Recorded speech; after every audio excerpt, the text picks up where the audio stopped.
Hello students, welcome to Angel Health Academy. Topic for the day is investigation of an epidemic of communicable disease in a community. Investigation of an epidemic of an infectious disease or communicable disease in a community. So what are the different steps of investigation of an epidemic?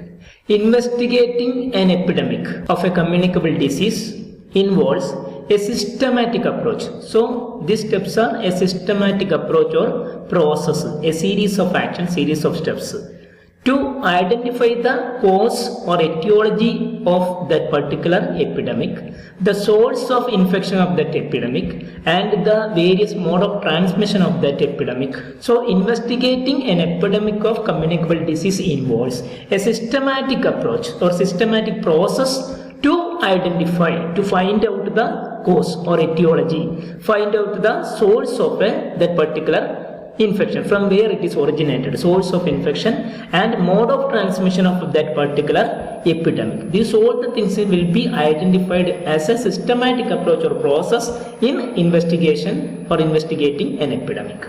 So this investigation of an epidemic helps for early detection of that particular epidemic or infectious diseases, thus to control that epidemic in a community from spreading to a more population in the particular community or affecting more people in the community. Now let us see what are the objectives of investigating an epidemic in a community. First one is to define the magnitude of the epidemic or outbreak magnitude, that is the size, number of cases. So to define the size of the problem or the epidemic or magnitude of the epidemic or significance of the epidemic, and to identify the involvement of that epidemic in terms of or in relation to the time, place and persons. That is when it is affected, which time, which season, which climate or which month and which place, which location, which geographical area of the community, and who are the people, which age group, which sex, gender is affected with this particular problem. So first objective is to define the magnitude or significance or size of the particular epidemic. Second one is to determine, to find out the particular condition it affected with this particular problem. So particular condition and number of factors responsible for the occurrence of that particular epidemic. So to determine or to find out various conditions affected or particular specific condition affected with this problem or the factors responsible, that is determinants of this particular epidemic, can be determined or find out or identify.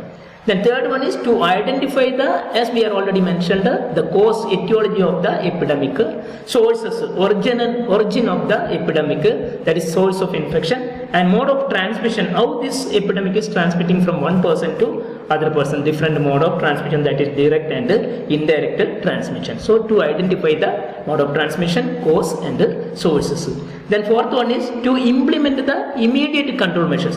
Soon after we identify the cause, sources, mode of transmission, we take measures to control the particular diseases from spreading that case to other non-infected people. So to implement immediate control measures for the early detection and treatment. Then last objective is, fifth objective is to make recommendations. So government or health workers would make recommendation to prevent the recurrence of this particular epidemic in the future. So we have to take more measures to prevent the occurrence or re-emergence of this particular epidemic in the future. Thus we have to prevent. So make recommendation to take steps to prevent the recurrence of this particular epidemic. So these are the 5 objectives of investigating an epidemic in a community. Next is the key steps involved in investigation of an epidemic. What are the steps involved in investigation of an epidemic in the community? So there are 11 steps. First step is preparation and planning for the field work. Field work is the area or field is the area where outbreak is originated. So preparation and planning for the field work. Second is confirmation of the outbreak. So somebody is telling there is an outbreak. So it has to be, health workers has to be, or health team members has to be confirmed. So confirm the outbreak. After confirming the outbreak, verify the diagnosis. Whether this confirmed case is direct case or active case. So verify the diagnosis of the case. Okay. Then case identification. Number of cases. Identify the number of cases, active cases in the community of this particular epidemic. Then perform descriptive epidemiology. So in epidemiology we have various studies. First study is the descriptive epidemiology. So to find out the occurrence of this epidemic in relation to time, person and place. So perform descriptive epidemiology. At the end stage, last step of descriptive epidemiology, we have to develop the hypothesis. So sixth step is develop hypothesis based on the information we have gathered from descriptive epidemiology. Then after descriptive study, we make hypothesis. Then this hypothesis has to be tested. So seventh step is evaluate the hypothesis through the second study, analytical study. So evaluate or test the hypothesis with or through analytical study. That is conducting analytical study to test the or prove the hypothesis. Then after analytical study, sometimes we have to refine the former hypothesis. So refine hypothesis and conduct additional studies if required to confirm or to modify the hypothesis. So eighth step is refine hypothesis and conduct additional studies. The ninth step is implement various immediate control and preventive measures to control the epidemic. Implementation of control and preventive measures. 10th step is communicate the research finding of the descriptive study, finding of the analytical study has to be communicated to the public or people. So communicate the findings of the study or result of the study. The last one is evaluation and follow-up of this particular epidemic. So in the community we have to make active and ongoing surveillance to evaluate the new incidents of that particular diseases and the changes of the particular diseases occurrence in relation to time, place, person and follow-up. Okay, so these are the 11 important or key steps involved in investigation of an epidemic.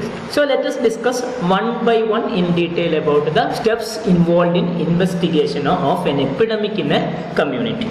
So first step is preparation and planning for field work. Okay, it includes first one is gathering or assembling a team. So we need a team to find out or confirm the disease or conduct the studies, etc. So assemble a team. Then define the roles and responsibility to the team members. So team means there will be a leader and there will be a number of members.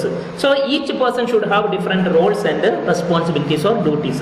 That has to be clearly mentioned. That has to be defined or clearly written. Then third step is review the background information. So the same type of study must be or might have been occurred in the community. So that previous literature etc. has to be studied. Then we'll get an information about this particular disease or problem or an epidemic. So review background information.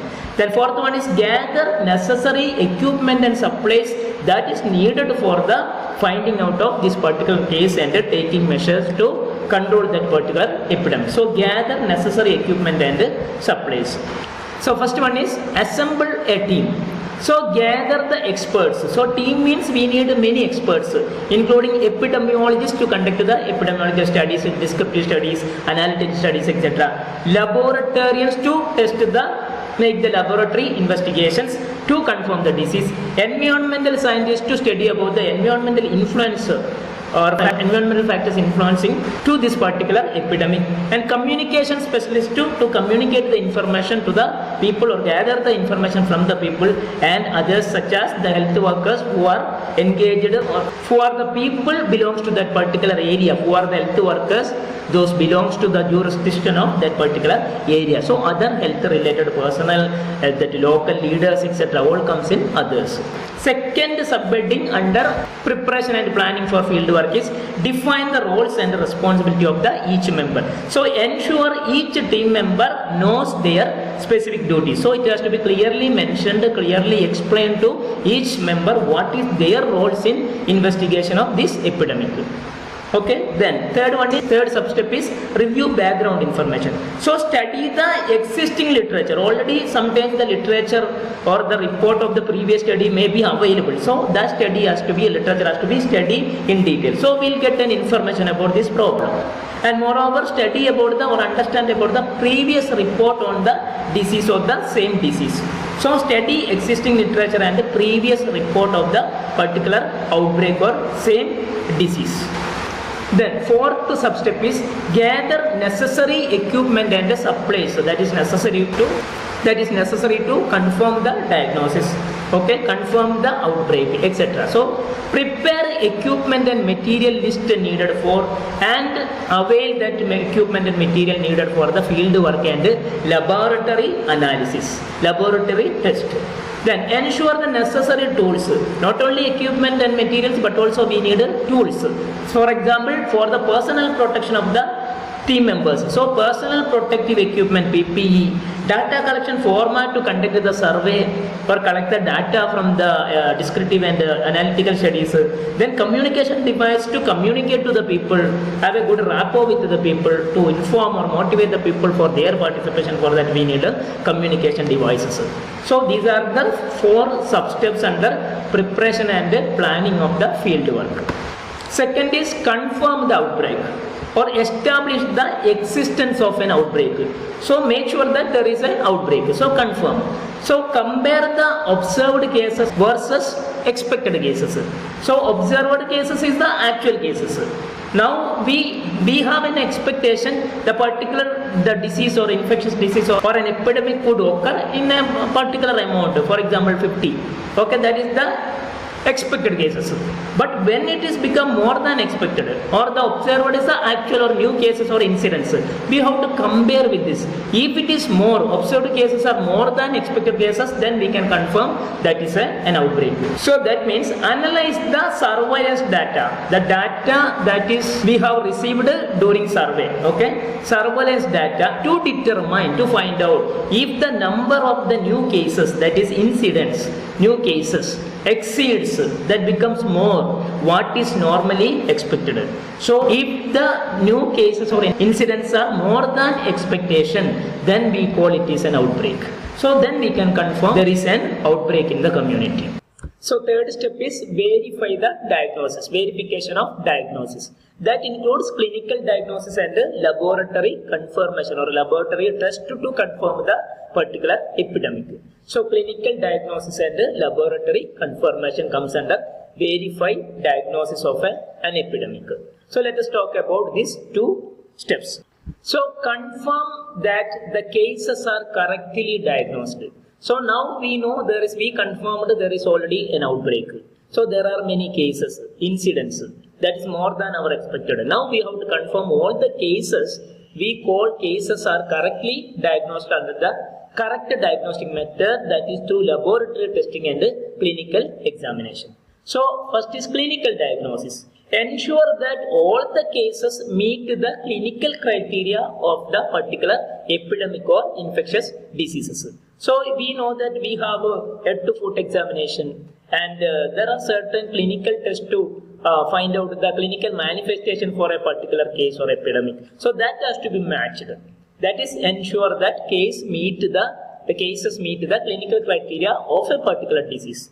That comes under clinical diagnosis. Second one is laboratory confirmation. So do the laboratory test to verify the diagnosis or to confirm the diagnosis as it is the same disease that is we have mentioned in the outbreak. So that is about the verification of diagnosis. The third main step of investigation of an epidemic in a community, that is case identification. This includes find the cases systematically. So once again we have to find the cases systematically for the case identifications. So we have to differentiate the case and the normal human being. So that is case identification, that done through systematical finding cases.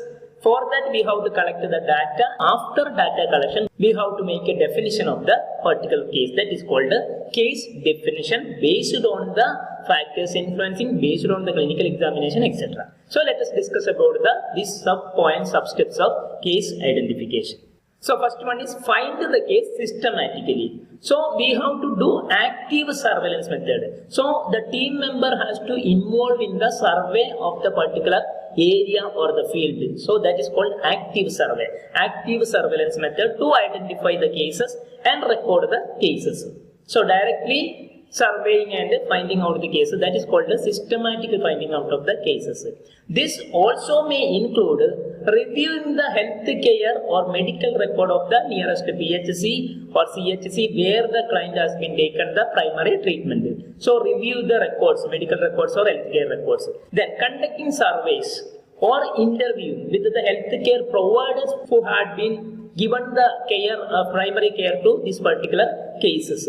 Then establishing a hotline facilities for the public to report the case. If they have been found that some symptoms, a case with particular symptoms, so immediately they can report to the hotline that's made by the healthcare authority or department. So that is establishing hotlines for public to report the cases in from different location or geography of the community. So this comes under finding cases systematically. Second one is collecting data about the cases. So gather detailed information on each case, including demographic data, that is age, sex, etc. Okay, ethnicity. Then the symptoms, clear-cut symptoms of or cardinal symptoms of the epidemic. Then onset date, which date it has been started, onset date. Then potential factors or exposure factors or condition that is influence this particular disease. So these all the things, detailed information has to be gathered or collected from the case. Then at the end we have to define the case, that is called the case definition. So develop a standard case definition. So what do you mean by the case of this particular epidemic? So we make a definition that is called a standard case definition that is based on the clinical symptom of that particular epidemic, which laboratory test is used to confirm that particular diseases or particular epidemic and other epidemiological or environmental criteria involved. So with that we make a case definition in this step. Fifth main step is of investigation of an epidemic in the community is perform descriptive study. So we have mainly two study, epidemiological study, that is to identify a case through epidemiological survey, that is descriptive study. Second one is analytical study. So first study is descriptive study. So perform a descriptive study or epidemiology in relation to the epidemic. In that we describe the occurrence of an outbreak, an epidemic in relation to the time, place and persons. So let us discuss about what is the time, place, person in descriptive epidemiology. So describe the occurrence of an outbreak. So characterize our cases in relation to or in association with the time, place and person. Compare the cases with the time, place and person. First one is time. So create an epidemic curve. Based on the time we can make a curve like this. Okay. So which month, okay, or which year or which season this outbreak is most common. So create an epidemic curve to visualize the onset of cases. Onset means the beginning, okay, commencement of the particular problem, onset of cases over time. So we might have the previous outbreak, previous history of report of that outbreak. So we can compare with that in the last year, in which month it is occurred. So we can compare with that and we can make a epidemic curve that may indicate the same month, okay, same season, etc. For example, winter season, rainy season or summer season, etc. So create an epidemic curve to visualize the onset of cases over time from last year, this year, previous year, etc. Then place. So we have to make a map the geographic distribution or location of cases. So which area the people are more prone to have this particular epidemic, okay, coastal area or the endemic area, okay. So which location of the community more people are affected with this particular problem, okay. If there is any relation to the geographical feature. Then person. Analyze the demographic data of the case and compare. So age of the people, which age group is more affected with this particular epidemic, which sex or gender is affected, any occupation is related to this particular epidemic, or other relevant factors or the determinants, various factors influencing or condition influencing the occurrence of the disease. That is, those who are having less immunity, they are more prone to this particular disease. Example, okay, like that. So this includes description of the occurrence of an outbreak in relation to time, place and person under descriptive studies or epidemiology. So as you know, the last step of the descriptive study or epidemiology is that develop a hypothesis. An assumption related to the occurrence of a disease is called a hypothesis. So sixth step is develop hypothesis. So here we have to develop a hypothesis, we have to make or we have to identify or determine the possible sources of that infection or epidemic and mode of transmission of that particular epidemic. So we should know that what is the specific mode of transmission of this particular epidemic, or what is the source or origin, or what is the etiology. So first we have to identify that. Then we have to review the previous literature of the same problem.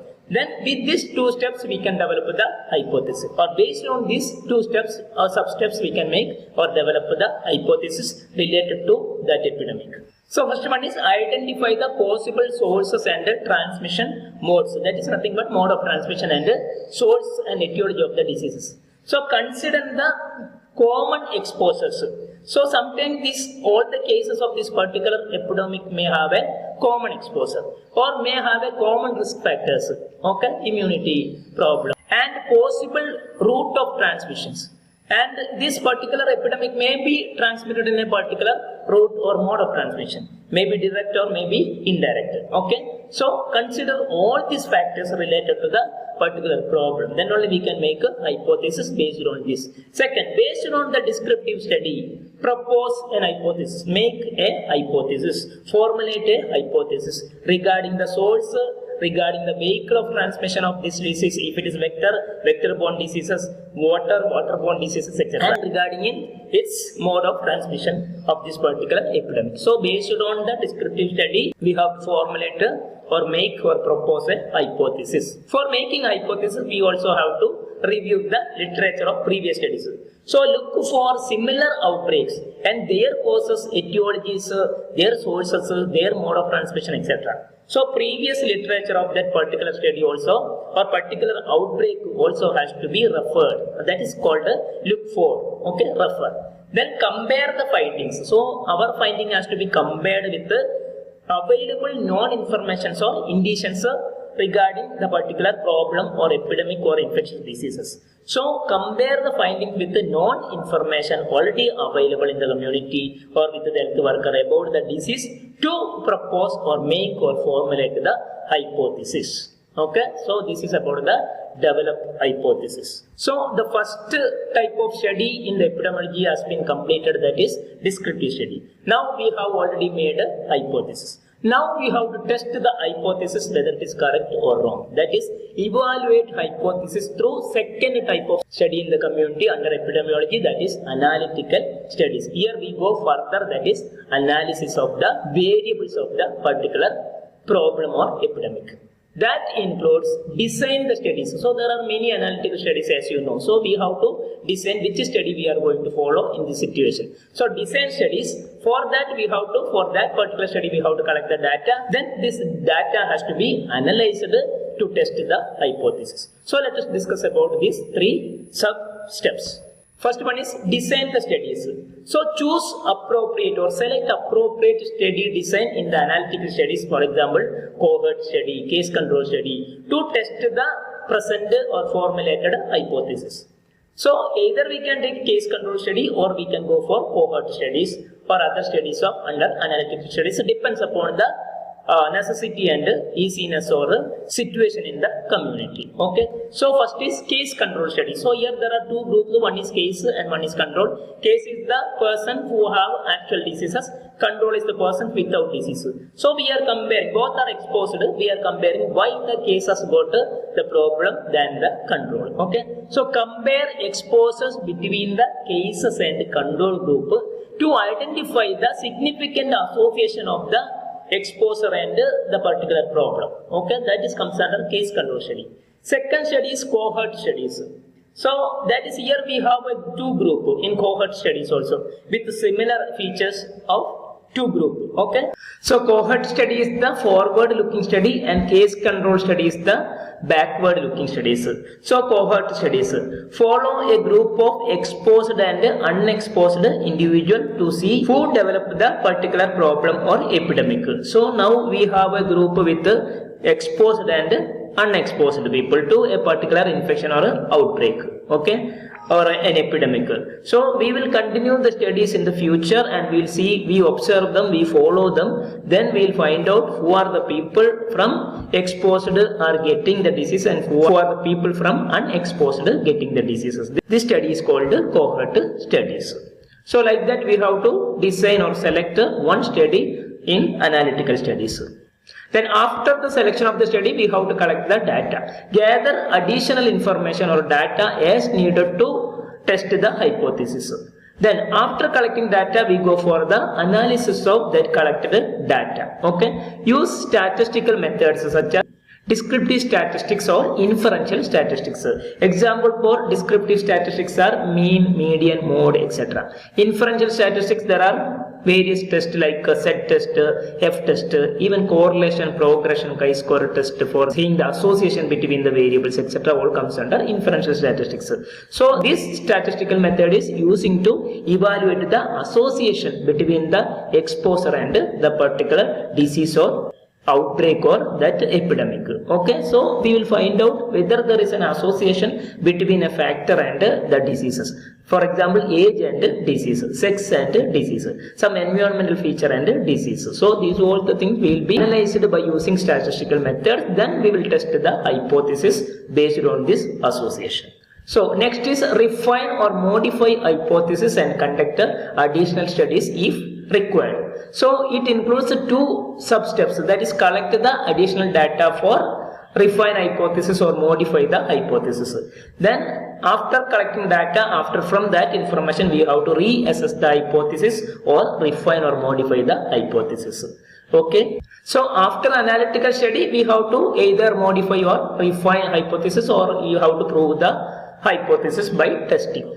For refining the hypothesis, first step is collecting the additional data. So if initial studies, our previous studies, descriptive and analytical study are inconclusive, that is not giving a conclusion. So we are under confusion whether we have already formulated a hypothesis, whether it is true or wrong, or there is no association. So gather more information through environmental sampling or survey, further survey and additional laboratory testing or investigation if it is required for the cases. Like that we have to collect the additional information and data to modify the hypothesis. Then after collecting data we have to reassess the hypothesis or refine the hypothesis. So modify the hypothesis based on the new information or data collected and conduct further analysis to get the association of the new hypothesis if it is needed or if it is required. That is about refine hypothesis and conduct additional studies. Now we have a new hypothesis, or we have tested the previous hypothesis and that is proved. Next step is implement the control and preventive measures. So implement the control and preventive measures or prevention measures as early as possible to prevent the spread of that particular epidemic, outbreak or infection. It includes two steps, sub-steps, immediate control measures and long-term preventive control measures or other measures, long-term prevention. First one is immediate control measures.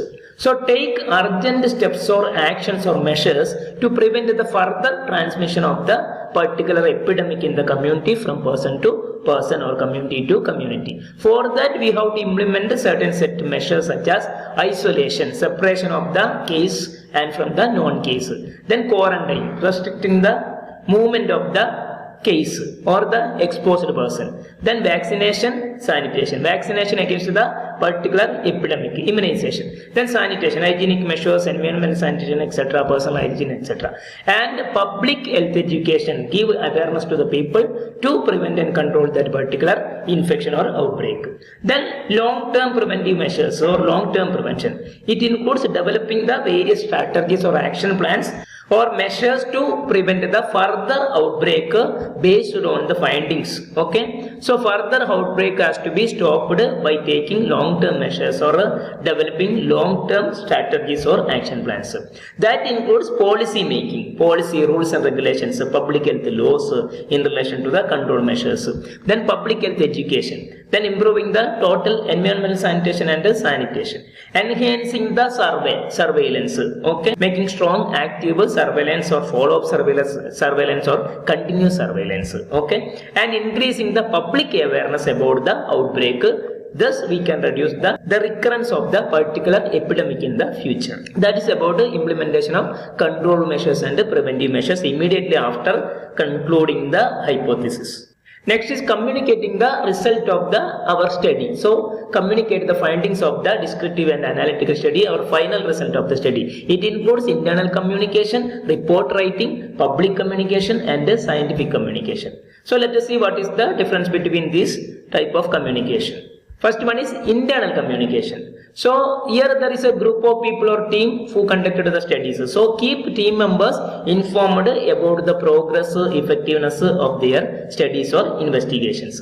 Second, making a report. So report writing. Document or record all the investigation process by the researchers and the findings also should be recorded and recommendation of the researcher in relation to the study in a detailed report. So write a detailed report or make a document of detailed report that comes under report writing. This report can be read by different people and health care agency or authorities or healthcare personnel, and they can take measures to prevent the further or control the outbreak from spreading from that person to other cases to other known cases. Then public communications. Communication of the study also has to be given to the public. Okay. The result of the study also should announce to the public because they are the people to get participation in preventing the or controlling the particular problem or epidemic in the community. So inform the public and stakeholders. Stakeholders are nothing but the people, those who are running the institution like hospitals, health centers, etc. That is stakeholders. Through press meeting, then we release the report through press meeting, that is press releases.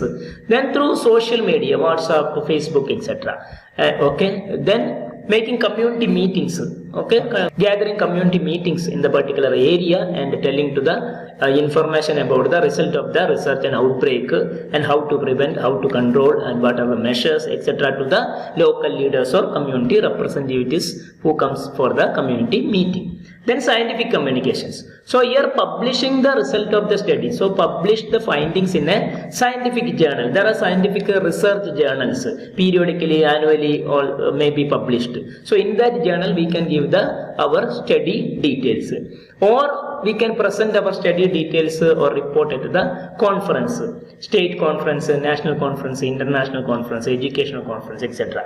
or health related conferences. Then that information will be passed to everywhere and people will be used or get aware about the result. Thus we can prevent or control the particular epidemic in the future.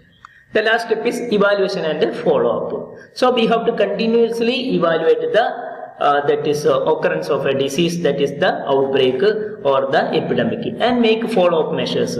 So it includes evaluate the response, conduct follow-up surveillance or ongoing surveillance, and last one is adjust the interventions or modify the interventions as required or as needed. First one is evaluate the response of the studies. So assess the effectiveness of the control measures. We are already applied control measures, immediate control measures and long-term control measures to prevent the spreading of the diseases. How much effective that the measures, or we have to modify. Okay, assess the or evaluate the effectiveness of the control measures and our study process, investigation process effectiveness. If it is not effective, we have to make more effective our investigation process. Then conduct follow-up surveillance and ongoing continuous surveillance. So ongoing means it is a continuous survey. Then follow-up means we are following after the particular incidents. So monitor the new cases of that particular outbreak or epidemic and ensure that the control measures remain effective. Okay, if it is not effective, we have to make further measures to make it effective, all the control measures. Then continue to track the number of cases. So we should know that what are the new cases of incidents of that outbreak. Okay, so we have to continuously monitor, continuously track and identify the new cases. Okay, so continue to track the number of cases. Then only we know the significance of the particular outbreak or epidemic. The last is adjust the interventions or measures as per the needed, control measures as per the need or needed. Modify the control measures based on the current survey or report of the survey or data of the survey, that is follow-up surveillance and ongoing or continuous surveillance data. Based on that, if it is required, we have to modify the control measures, we have to change the control measures, we have to add the more control measures or effective control measures, and according to the evolving situation, we have to change, we have to modify the control measures based on the condition of that particular community, based on the factors influencing, we have to modify the control measures. That all comes under evaluation and follow-up. So far we have discussed all the steps which is involved in investigation of an epidemic in a community of any communicable diseases. It included preparation and planning for field work, confirm the outbreak, verify the diagnosis, case identification, perform descriptive epidemiology or study, develop hypothesis, test the hypothesis or evaluate the hypothesis through analytical studies, refine the hypothesis or modify the hypothesis and conduct additional studies if it is required, implement all the immediate control and preventive measures and long-term measures, communicate the findings to the public and other people, and evaluation and follow-up or continuous or post or follow-up surveillance and continuous surveillance system to evaluate the new cases or new incidents.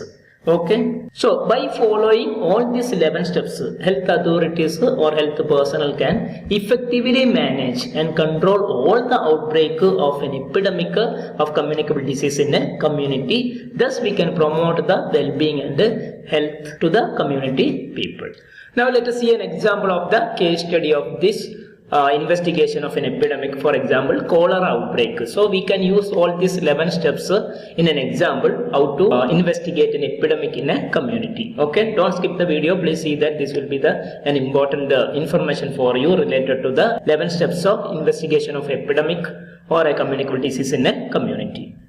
Now we see that first step is preparation and planning of the field work. Okay, so a cholera outbreak is suspected in a coastal city. So geography is coastal city. So we have to make a plan and preparation for the field work in the coastal city. For that we need a team, we need materials, okay, we need equipments, we need a personal kit and tool, etc. So that is preparation and planning of the field work. So here is an outbreak, that is cholera outbreak, that is suspected in a coastal city. Okay, in a community coastal area there was a suspected outbreak. So we have preparing and planning for that field of that coastal area.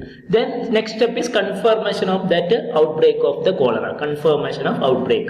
So we have to find out the actual cases is how many. So there are 500 cases of outbreak, new incidents of cholera, that is more than expected. So previous incidents it was 50 only. So we expected 50, but it is 500 cases. That is confirmed. It is more than the observed cases are more than the expected cases. So there is a confirmation of outbreak of cholera.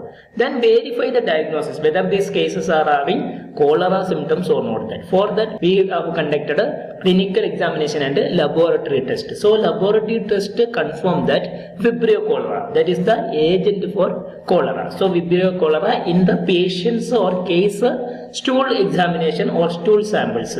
So laboratory test is confirmed the presence of Vibrio cholera in the stool of the cases or the patients.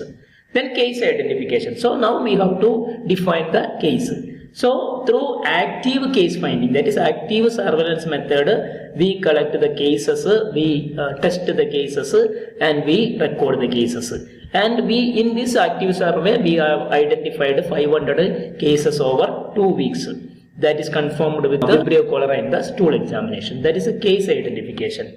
Then next is descriptive study. So we are conducting the descriptive epidemiology for the occurrence of the disease in relation to time, place and person, and to make the hypothesis. So most cases are clustered in the neighborhood. So it is seen in the neighborhood of that area where poor sanitation is present. Okay, so now we have got the place that is neighborhood of that coastal area. Environmental feature is poor sanitation, etc. So that is the occurrence of a disease.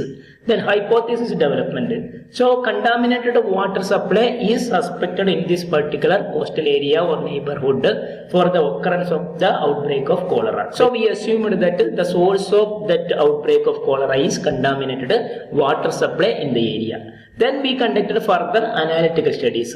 Here we have conducted a case control study as part of analytical study that showed a strong association or relationship between the drinking water, okay, that is contaminated drinking water from a specific source, okay, and the illness. So there is an association of that specific source and contaminated water and the illness. So those who are taken water from that specific source, they have infected with this particular cholera. So hypothesis is now tested and it is proved. There is a strong association. Then additional study, if it is required, we can conduct and we can for the refining of the hypothesis, we can go for that. That include environmental and laboratory investigation, additional investigations. So water samples from the source tested positive for the Vibrio cholera. So water sample also we have tested in the lab that also indicate that presence of Vibrio cholera. So the additional study also proved that this our hypothesis already we have that is proved and that is tested positively. The ninth step is control measures. So we are going to implement the control measures. So immediate chlorination of that source of the water supply have been done or conducted. Then public education for what? To boil the water and take the water. So public should be given awareness about the importance of boiling water in that particular area to prevent the spread of the cholera or further incidents. And distribution, they supplied oral rehydration solution or salt. Okay, distribution of as a treatment part to prevent the dehydration, oral rehydration salt is supplemented as a control measures. Then communication of our result, finding of that particular study and outbreak of cholera. So daily update has been done through media for WhatsApp, Facebook, etc., Twitter, etc. Okay. Then community meeting has been called and informed to the community people, and health education given to the public. Then evaluation and follow-up. So follow-up surveillance has been done. That shown that significant reduction in the new cases. So after taking immediate measures such as chlorination of the water source, public education, supply of oral rehydration, the case or the incident has been reduced in the follow-up surveillance. Okay. So this is the way we have to investigate a epidemic of communicable disease in the community by using these 11 steps. So thanks for watching. So far we have discussed about the 11 important steps, an example with cholera outbreak in investigation of an epidemic in the community of a particular communicable disease. So hope this video really benefits in your studies and exam. If you feel it is worth and benefit, please like, share and subscribe my channel and stay tuned with the Angel Health Academy for the next important academic video. Thank you.